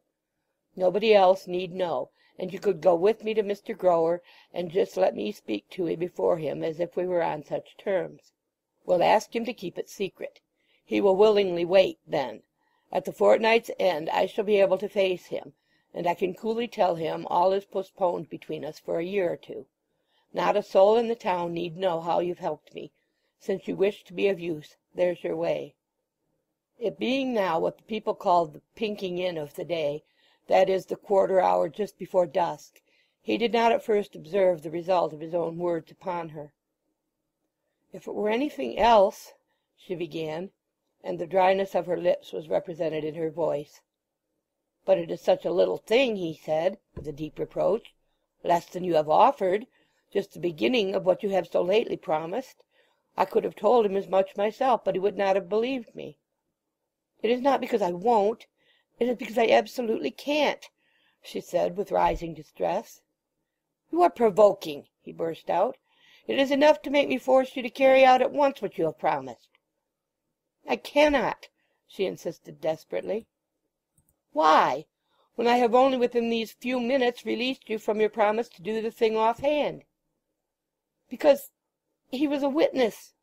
"Witness of what? If I must tell you, don't upbraid me." "Well, let's hear what you mean." "Witness of my marriage. Mr. Grower was." "Marriage?" "Yes, with Mr. Farfrae. Oh, Michael, I am already his wife. We were married this week at Port Bredy. There were reasons against our doing it here. Mr. Grower was a witness because he happened to be at Port Bredy at the time." Henchard stood as if idiotized. She was so alarmed at his silence that she murmured something about lending him sufficient money to tide over the perilous fortnight. "Married him?" said Henchard at length. "My good— What? Married whilst bound to marry me?" "It was like this," she explained, with tears in her eyes and quavers in her voice. Don't be cruel. I loved him so much, and I thought you might tell him of the past, and that grieved me. And then when I had promised you, I learned of the rumour that you had sold your first wife at a fair like a horse or cow. How could I keep my promise after hearing that? I could not risk myself in your hands. It would have been letting myself down to take your name after such a scandal. But I knew I should lose Donald if I did not secure him at once, for you would carry out your threat of telling him of our former acquaintance, as long as there was a chance of keeping me for yourself by doing so. But you will not do so now, will you, Michael? For it is too late to separate us." The notes of St. Peter's bells in full peal had been wafted to them while she spoke, and now the genial thumping of the town band, renowned for its unstinted use of the drumstick, throbbed down the street. "Then this racket they are making is on account of it, I suppose?" said he. "Yes, I think he has told them, or else Mr. Grower has. May I leave you now? He was detained at Port Bredy to-day, and sent me on a few hours before him." "Then it is his wife's life I have saved this afternoon?" "Yes, and he will be forever grateful to you." "I am much obliged to him. Oh, you false woman!" burst from Henchard. "You promised me." "Yes, yes, but it was under compulsion, and I did not know all your past. And now I've a mind to punish you as you deserve. One word to this brand new husband of how you courted me, and your precious happiness is blown to atoms. Michael, pity me and be generous." "You don't deserve pity. You did, but you don't now." "I'll help you to pay off your debt." "A pensioner of Farfrae's wife? Not I. Don't stay with me longer. I shall say something worse. Go home." She disappeared under the trees of the south walk as the band came round the corner, awaking the echoes of every stock and stone in celebration of her happiness. Lucetta took no heed, but ran up the back street, and reached her own home unperceived. End of Chapter 29. Chapter 30. Farfrae's words to his landlady had referred to the removal of his boxes and other effects from his late lodgings to Lucetta's house. The work was not heavy, but it had been much hindered on account of the frequent pauses necessitated by exclamations of surprise at the event, of which the good woman had been briefly informed by letter a few hours earlier. At the last moment of leaving Port Bredy, Farfrae, like John Gilpin, had been detained by important customers, whom, even in the exceptional circumstances, he was not the man to neglect. Moreover, there was a convenience in Lucetta arriving first at her house. Nobody there as yet knew what had happened, and she was best in a position to break the news to the inmates and give directions for her husband's accommodation. He had therefore sent on his 2 days' bride in a hired brougham, whilst he went across the country to a certain group of wheat and barley ricks a few miles off, telling her the hour at which he might be expected the same evening. This accounted for her trotting out to meet him after their separation of 4 hours. By a strenuous effort, after leaving Henchard, she calmed herself in readiness to receive Donald at High Place Hall when he came on from his lodgings. One supreme fact empowered her to this, the sense that, come what would, she had secured him. Half an hour after her arrival he walked in, and she met him with a relieved gladness which a month's perilous absence could not have intensified. "There is one thing I have not done, and yet it is important," she said earnestly, when she had finished talking about the adventure with the bull. "That is, broken the news of our marriage to my dear Elizabeth Jane."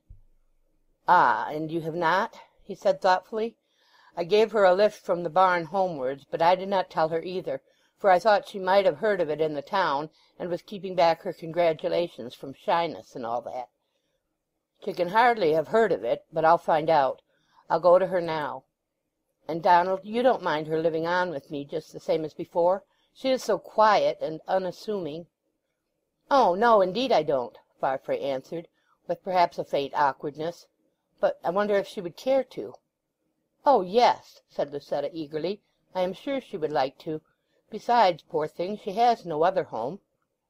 Farfrae looked at her, and saw that she did not suspect the secret of her more reserved friend. He liked her all the better for the blindness. "Arrange as you like with her by all means," he said. "It is I who have come to your house, not you to mine." "I'll run and speak to her," said Lucetta. When she got upstairs to Elizabeth Jane's room, the latter had taken off her outdoor things, and was resting over a book. Lucetta found in a moment that she had not yet learnt the news.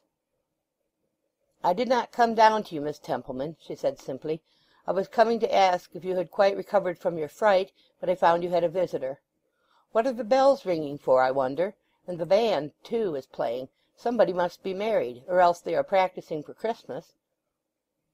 Lucetta uttered a vague "yes," and seating herself by the other young woman looked musingly at her. "What a lonely creature you are," she presently said, "never knowing what's going on, or what people are talking about everywhere with keen interest. You should get out and gossip about as other women do, and then you wouldn't be obliged to ask me a question of that kind. Well, now I have something to tell you." Elizabeth Jane said she was so glad, and made herself receptive. "I must go rather a long way back," said Lucetta, the difficulty of explaining herself satisfactorily to the pondering one beside her growing more apparent at each syllable. You remember that trying case of conscience I told you of some time ago, about the first lover and the second lover?" She let out in jerky phrases a leading word or two of the story she had told. "Oh yes, I remember the story of your friend," said Elizabeth dryly, regarding the irises of Lucetta's eyes as though to catch their exact shade. "The two lovers, the old one and the new, how she wanted to marry the second, but felt she ought to marry the first, so that she neglected the better course to follow the evil, like the poet Ovid I've just been construing. Video meliora provoci deteriora sequor." "Oh no, she didn't follow evil exactly," said Lucetta hastily.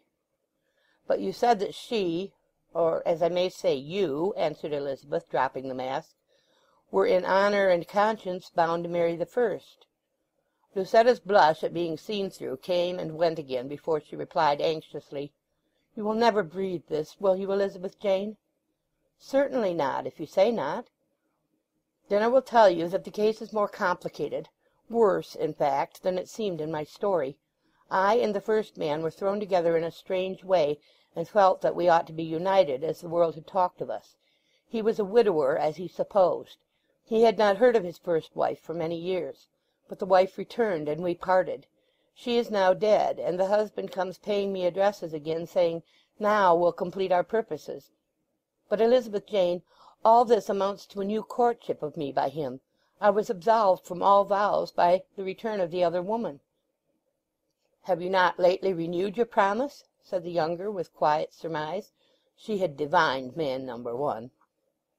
"That was wrung from me by a threat." "Yes, it was.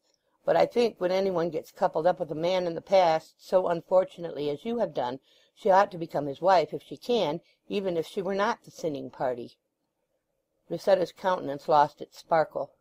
"He turned out to be a man I should be afraid to marry," she pleaded, "really afraid, and it was not till after my renewed promise that I knew it." "Then there is only one course left to honesty. You must remain a single woman." "But think again! Do consider—" "I am certain," interrupted her companion heartily. "I have guessed very well who the man is, my father, and I say it is him or nobody for you." Any suspicion of impropriety was to Elizabeth Jane like a red rag to a bull. Her craving for correctness of procedure was indeed almost vicious. Owing to her early troubles with regard to her mother, a semblance of irregularity had terrors for her which those whose names are safeguarded from suspicion know nothing of. "You ought to marry Mr. Henchard or nobody, certainly not another man," she went on, with a quivering lip, in whose movement two passions shared. "I don't admit that," said Lucetta passionately. "Admit it or not, it is true." Lucetta covered her eyes with her right hand, as if she could plead no more, holding out her left to Elizabeth Jane. "Why, you have married him!" cried the latter, jumping up with pleasure after a glance at Lucetta's fingers. "When did you do it? Why did you not tell me, instead of teasing me like this? How very honourable of you! He did treat my mother badly once, it seems, in a moment of intoxication, and it is true that he is stern sometimes, but you will rule him entirely, I am sure, with your beauty and wealth and accomplishments. You are the woman he will adore, and we shall all three be happy together now." "Oh, my Elizabeth Jane," cried Lucetta distressfully, "'tis somebody else that I have married. I was so desperate, so afraid of being forced to anything else, so afraid of revelations that would quench his love for me, that I resolved to do it offhand, come what might, and purchase a week of happiness at any cost." "You—have—married Mr. Farfrae?" cried Elizabeth Jane in nascent tones. Lucetta bowed. She had recovered herself. "The bells are ringing on that account," she said. "My husband is downstairs. He will live here till a more suitable house is ready for us, and I have told him that I want you to stay with me just as before." "Let me think of it alone," the girl quickly replied, corking up the turmoil of her feeling with grand control. "You shall. I am sure we shall be happy together." Lucetta departed to join Donald below, a vague uneasiness floating over her joy at seeing him quite at home there. Not on account of her friend Elizabeth did she feel it, for of the bearings of Elizabeth Jane's emotions she had not the least suspicion, but on Henchard's alone. Now the instant decision of Susan Henchard's daughter was to dwell in that house no more. Apart from her estimate of the propriety of Lucetta's conduct, Farfrae had been so nearly her avowed lover that she felt she could not abide there. It was still early in the evening when she hastily put on her things and went out. In a few minutes, knowing the ground, she had found a suitable lodging, and arranged to enter it that night. Returning and entering noiselessly, she took off her pretty dress and arrayed herself in a plain one, packing up the other to keep as her best, for she would have to be very economical now. She wrote a note to leave for Lucetta, who was closely shut up in the drawing-room with Farfrae, and then Elizabeth Jane called a man with a wheelbarrow, and seeing her boxes put into it, she trotted off down the street to her rooms. They were in the street in which Henchard lived, and almost opposite his door.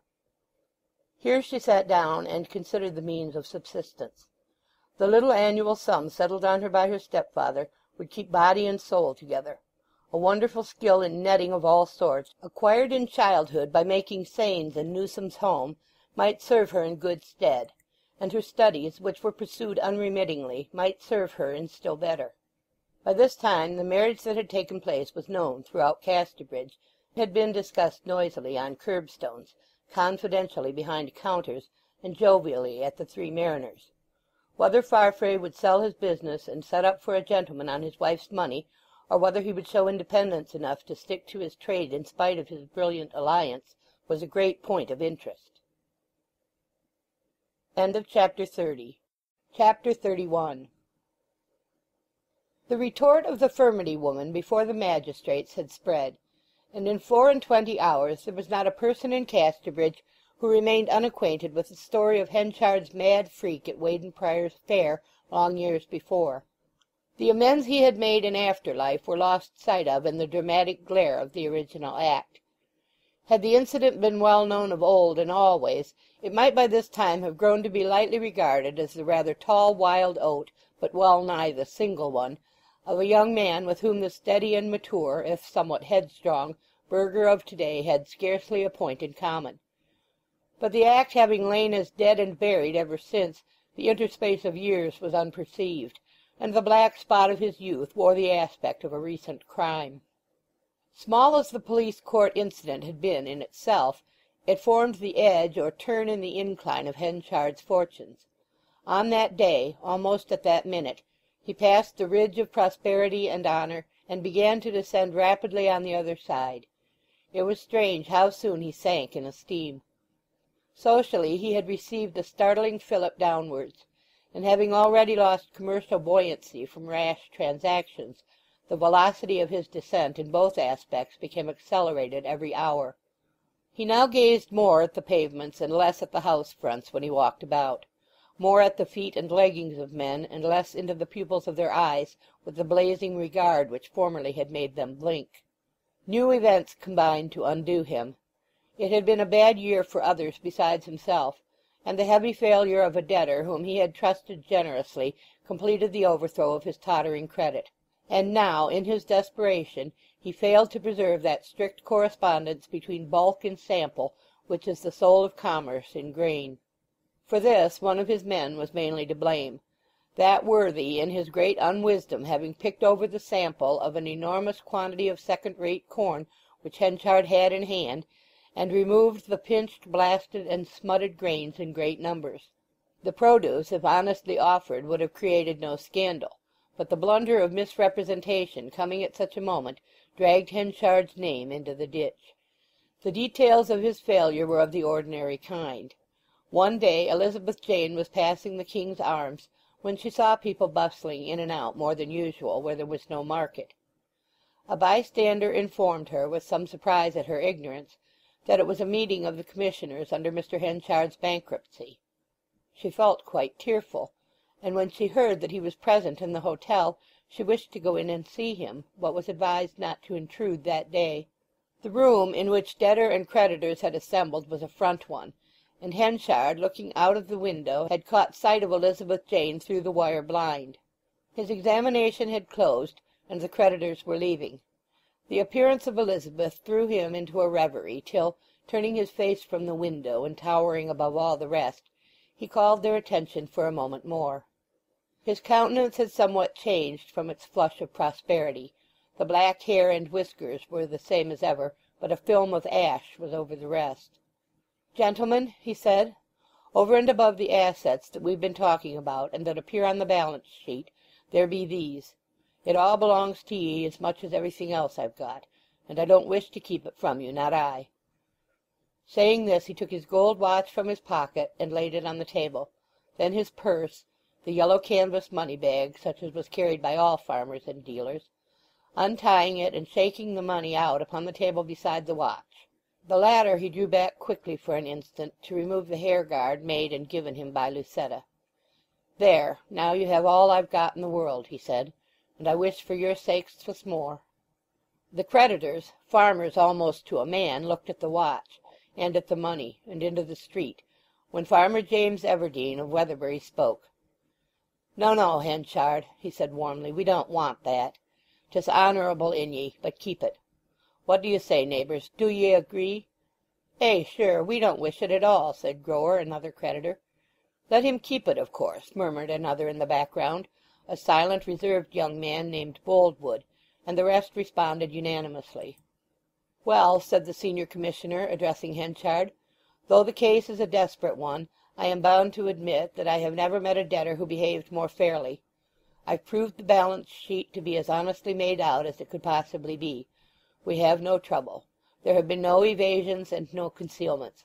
The rashness of dealing which led to this unhappy situation is obvious enough, but as far as I can see every attempt has been made to avoid wronging anybody."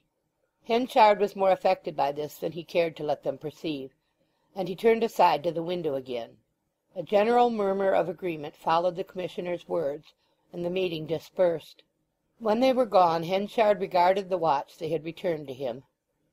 "'Tisn't mine by rights," he said to himself. "Why the devil didn't they take it?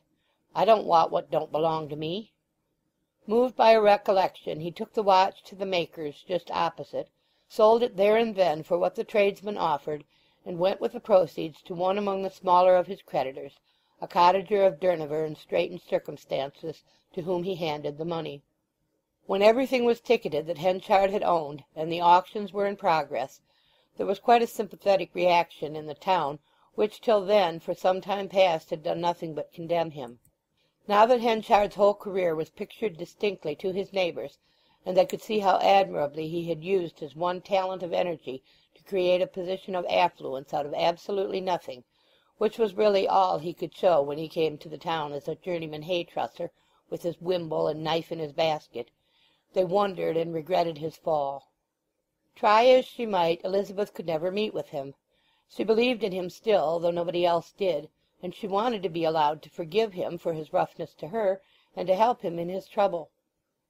She wrote to him. He did not reply. She then went to his house, the great house she had lived in so happily for a time, with its front of dun brick, vitrified here and there, and its heavy sash-bars. But Henchard was to be found there no more.